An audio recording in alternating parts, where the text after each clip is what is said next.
Assalamualaikum warahmatullahi wabarakatuh. Waalaikumsalam warahmatullahi wabarakatuh. Kita kembali lagi di mata pelajaran IPS kelas 8. Nah, sebelum kita masuk ke materi, alangkah baiknya kita absen terlebih dahulu dan doa. Nah, saya absen. Di sini semuanya masuk ya? Masuk. Yang nggak masuk siapa? Fadlan. Baik.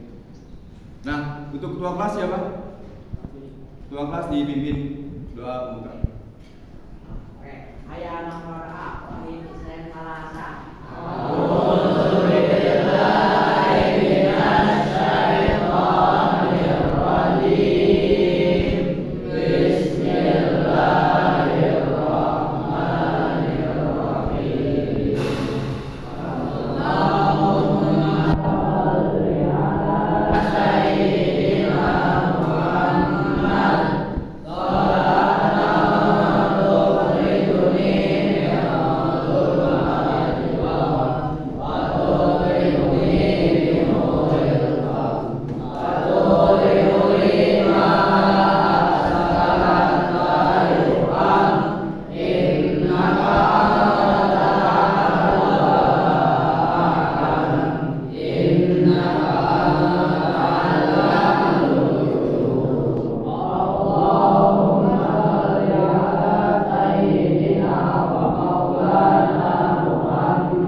Baik, di kesempatan kali ini kita akan membahas di bab 4, yaitu kehidupan dan perubahan sosial di masa kolonialisme hingga pergerakan kebangsaan.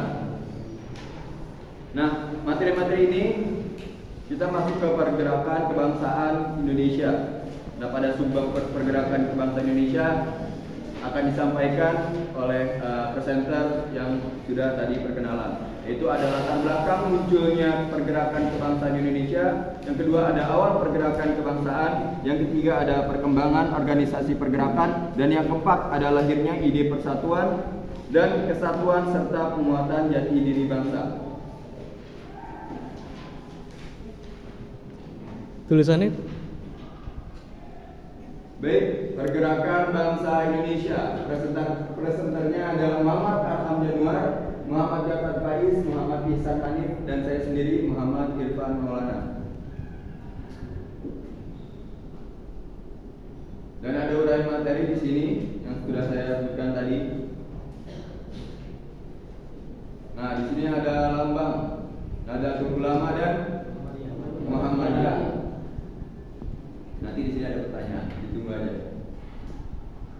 Nah, di materi yang pertama, latar belakang munculnya pergerakan kebangsaan Indonesia.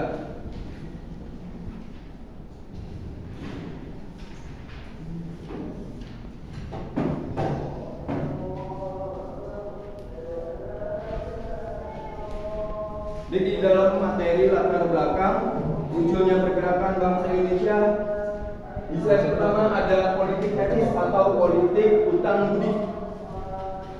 Nah, pada tahun 1899, Van Deventer pernah menulis artikel di majalah De Gids. Di majalah De Gids, artikel ini berjudul Ein Eres Schuld atau utang kehormatan atau juga utang budi. Nah, dalam tulisan ini utang kehormatan atau utang budi Van Deventer menjelaskan bahwa kas negara Belanda yang kosong dapat diisi dan dapat dipenuhi kembali berkat pengorbanan rakyat Indonesia. Kemudian untuk itu Van Deventer ini akhirnya mengusulkan agar Belanda melaksanakan program yang pertama, ada program irigasi emigrasi, dan edukasi. Nah, usulan Van Deventer ini kemudian lebih dikenal dengan trias Van Deventer. Nah, trias dari mitigasi, edukasi, dan emigrasi ini juga ada pengertiannya. Yang pertama yaitu edukasi. Edukasi itu berarti kan pendidikan. Nah, pada masa itu edukasi itu pelaksanaan program yang dibuat sekolah dengan 2 tingkatan.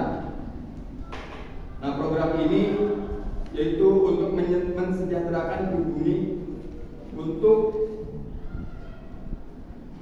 pendidikan, dan untuk pada zaman dulu itu tingkat kebutaan pada zaman itu sangat banyak. Jadi Van Deventer akhirnya mengusulkan edukasi atau pendidikan ini ada di triloginya. Kemudian ada irigasi yang merupakan pengairan. Maksudnya pengairan di sini adalah program pembangunan dan penyempurnaan sarana dan prasarana untuk kesejahteraan rakyat Indonesia pada zaman itu. Nah, terutama dalam bidang perkebunan dan pertanian.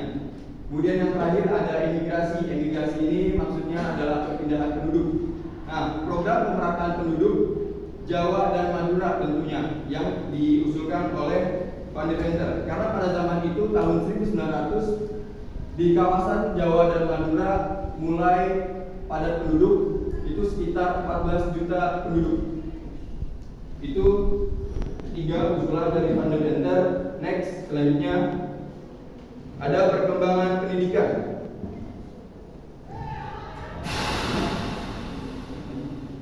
Perkembangan pendidikan ini ada banyak ya latar belakang munculnya pergerakan kebangkitan Indonesia. Nah, dari ketiga program politik etis, pendidikan merupakan program yang sangat tinggi, yang sangat penting juga. Nah, selanjutnya muncul sekolah yang sebagai lembaga pendidikan. Sekolah yang mula-mula dibuka adalah sekolah kelas 2 oleh masyarakat Jawa. Ini juga sekolah kelas 2 disebut dengan sekolah Ongkoloro. Ongkoloro atau angka 2. Nah, murid-muridnya berasal dari anak-anak golongan bawah. Nah, juga dibuka setelah sekolah kelas 2 dibuka sekolah kelas 1 yang diperuntukkan anak-anak pribumi dari golongan menengah. Nah, golongan menengah ini maksudnya anak-anak dari orang berkedudukan atau orang penting, orang berharta. Nah, untuk anak-anak dari kalangan atas dibuka sekolah HIS atau Hollands Inland School. Ini setingkat dengan SD. Nah, masa pendidikan di HIS ini adalah 7 tahun, sama seperti zaman sekarang. Kemudian secara berangsur-angsur bahasa Belanda itu menjadi bahasa sehari-hari atau menjadi bahasa pengantar di sekolah HIS tersebut. Nah, setelah lulus dari HIS, anak-anak yang lulus itu dapat melanjutkan ke MULO atau Near Witgewert Leger on the Ridge atau tingkat sekolah lanjutan pertama atau SMP, sekolah menengah pertama. Nah, dari MULO kita lulus. Nah, yang mereka lulus dari MULO ini dapat melanjutkan juga ke AMS atau Allgemeine Middelbare School, yaitu setingkat SMA, sekolah menengah atas. Juga bagi yang beruntung, ada yang bagi yang beruntung, bagi ada yang rezeki, ini bisa melanjutkan ke sekolah tinggi Eropa. Nah, tapi minusnya pada zaman dulu itu sejak tahun 1920-an di Indonesia sedikit ya yang mau berpendidikan tinggi. Tapi juga mulai berkembang pendidikan tinggi di Indonesia. Nah, sekolah-sekolah tersebut itu misalnya Stovia atau School Taught Opleiding for English Artsen. Nah, sekolah untuk pamong praja, bukan Satpol PP. Satpol PP kan satuan polisi pamong praja. Nah, ini istilahnya lain untuk pada zaman dulu. Nah, untuk pamong praja Postia atau Opleiding School for English Artsen dan sekolah guru atau Quick School. Nah, sekolah teknik di Bandung dan sekolah tinggi hukum di Jakarta. Next. Kemudian yang ketiga, ada peran kaum terpelajar dan profesional dalam menumbuhkan kesadaran nasional. Nah, kaum terpelajar kemudian menyadarkan masyarakat tentang kedudukannya sebagai bangsa yang sudah seharusnya memiliki kedaulatan dan kemerdekaan bangsa Indonesia. Nah, bangsa Indonesia harus berdiri sama tinggi dan duduk sama rendah dengan bangsa-bangsa lain. Akhirnya di sini artinya di sini adalah sama rata, termasuk dengan Belanda itu sendiri. Nah, oleh karena itu diperlukan persatuan dan kesatuan juga pergerakan yang terorganisasi untuk berjuang mendapatkan kedaulatan dan kemerdekaan. Nah, perlu diingat juga bahwa kemunculan kaum terpelajar ini dapat meyakinkan, dapat melahirkan kelompok baru dalam masyarakat. Akhirnya kaum terpelajar ini harus membuat brainstorming terhadap masyarakat bahwa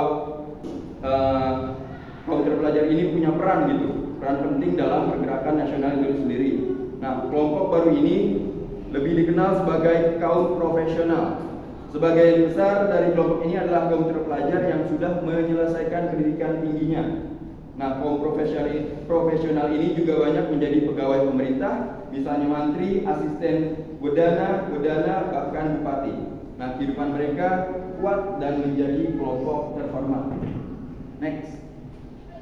Yang terakhir dari latar belakang munculnya pergerakan Indonesia adalah peranan persurat kabaran bagi kesadaran nasional. Surat kabar ini yang dimaksud adalah koran, majalah, dan buku-buku lainnya pada zaman dahulu.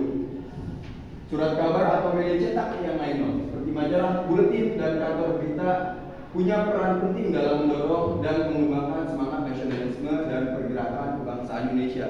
Jadi tidak boleh dipandang sebelah mata tentang persurat kabaran atau tentang koran itu sendiri, karena ya itu salah satu pentingnya untuk pergerakan nasional itu sendiri.